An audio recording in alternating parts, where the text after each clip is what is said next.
Hi everybody, happy Topic Tuesday to you. For Topic Tuesday today, we are going to talk about the mascaras that I have used in this last quarter or last 3 months. For those of you that haven't seen one of these before, this is my Mascara Madness Roundup sort of video.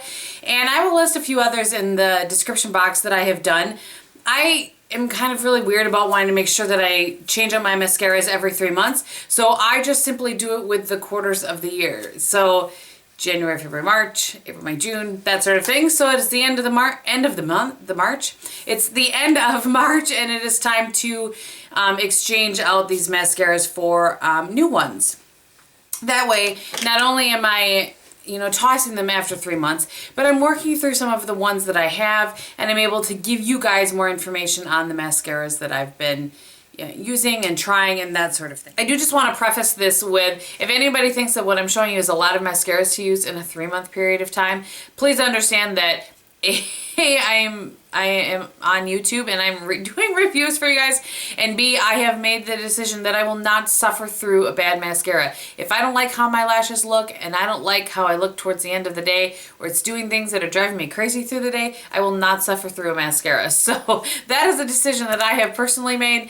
So if it seems like I have a lot, that is why. The first two that I want to talk about here, and these actually I think I maybe started them towards the end of January. I don't think I started them right away. And they're the Jordana Best Volume Extreme and Best Length Extreme.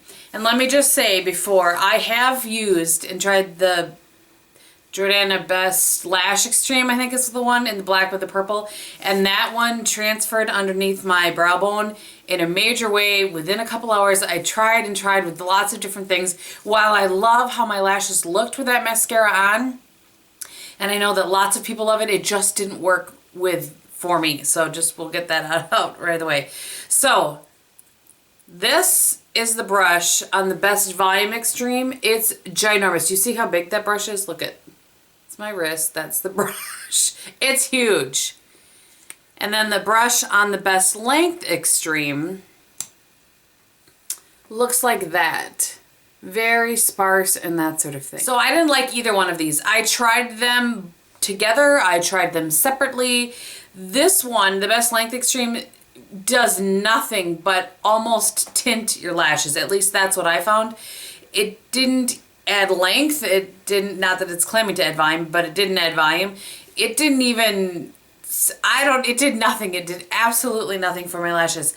And the Best Volume Extreme, however, it did give me some volume. Not a lot of lift, but it did give me some volume. But it almost weighed down my lashes. And so while it gave me lift upon application, it wasn't there an hour later. And this one absolutely transferred. So there has to just be something in this mascara that, with my body chemistry, when it touches underneath my brow bone, will transfer. And I left them open for a while and then tried them some more. So these two just didn't work for me. I really wish that the Best Lash Extreme would work for me, because it's a great mascara as far as how it makes my lashes look. It just transfers in a massive way. Okay, the next one that I have is the Rimmel Scandalized Retro Glam. And this has one of those hourglass brushes, and it's pretty pronounced, the hourglass on there. This actually does nice things for my lashes. I feel like it adds a little length, it adds a little volume, separates them out, doesn't really lift them, but it does nice things for my lashes. And I didn't find that it transferred on me at all. Within about a month or so, though, it started to really flake. It dried up very, very quickly, I thought. This one I actually got in an influencer box at some point. So I have pulled this out and put it back and pulled this out a lot over the past 3 months. And again, while I really like, I think we would all agree generally that no matter how great a mascara is, if it flakes and when you try to wipe it away you get a big black streak across your face, it's kind of a deal breaker. But for the first month, I really liked it. It was really good. I remember taking this when I went down to Emily's and saying, look how my lashes look with this on. So I started out to really like it, and then it just it dried up very quickly and flaked. I'm being redundant. Okay, so one of the higher end mascaras that I've had in my collection for a while, but just hadn't broken it open yet, is the Guerlain Maxi Lash. So it's, sorry, I should show you the tube. Looks like this. So it's kind of it's really neat packaging. Very light, not a lot to it. Kind of your standard brush. I love how this looks on my lashes when I first put it on. It really separates, it adds some volume. It is the craziest thing. Within a couple of hours, I will go, you know, when I go to look at it, and anybody that does videos, or, you know, even those of you that don't do videos or have vlogs that are trying products out, maybe you do the same thing. I have a mirror that I look at it frequently to see what it's doing. It is like it disappears off the tips of my lashes. Am I the only one? Have you guys had this experience? Because it's very strange. Very, very strange. For, I believe this sells for $30. For a $30 mascara, I really expect it to perform better than that. But like I said, upon initial application, you put it on and you're like, wow, this looks really, really nice. It's an interesting combination of dramatic yet natural. I think what I mean by that is that it, you know, even though it's giving some volume, it really does a nice job of separating. And I think some of that is in the mascara and some of that is in the brush. It's very similar to the brush on the Tarte, which you guys know that I like a lot. Just a really, your average, typical, natural brush, not a rubber brush at all. Actually, I think they were all like that this time. So I would not suggest repurchasing this one at all. I just really feel like for the cost of this mascara, it really should perform a little bit better. It's the strangest thing. It just, like I said, just completely disappeared off the ends of my lashes within a couple of hours. And I still had kind of volume at the base, and it looked like there was nothing at the tips of my lashes. It was very strange. Very strange indeed.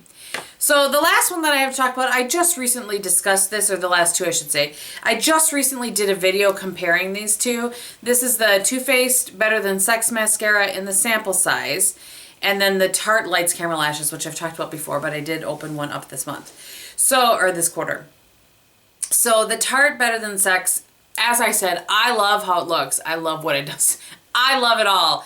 But after about a month, it started to flake on me. So one of the things that, I've talked to Emily about this before, I just really wonder about these sample sizes. Do sample sizes dry up so much quicker that it's not the best judge of how a mascara performs, you know, kind of over the long haul?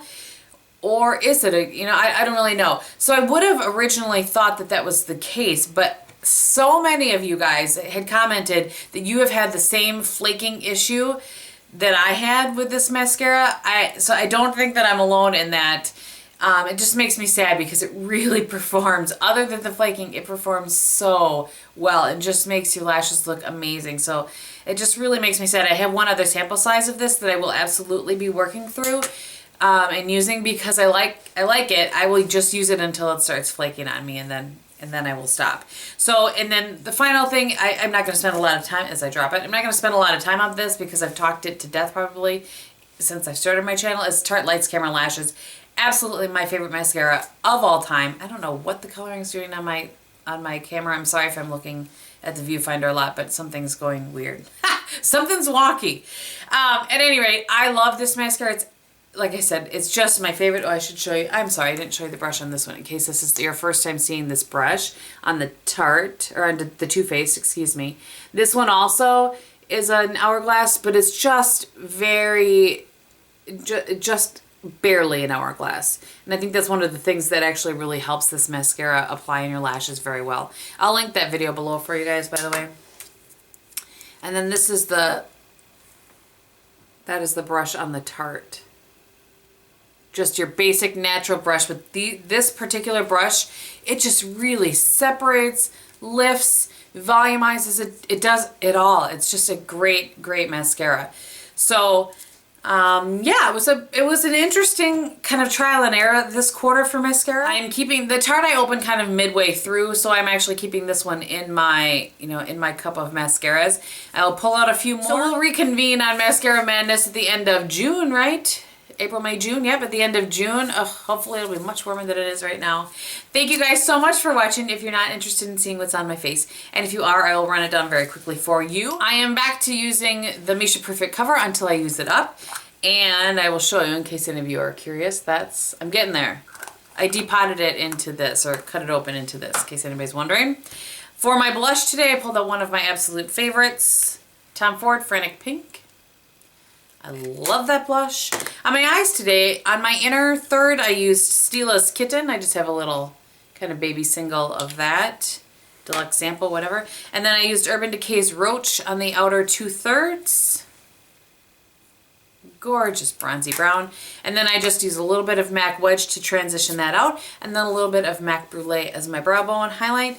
And Tarte Skinny Smolder Eyes in black, upper lash line and the upper waterline. I took that Roach down below the lash line as well. On my lips today, I just have MAC's Pink Lemonade Lip Glass. Alright, thank you again for watching. I hope you're having a great day, and I will talk to you very soon. Bye!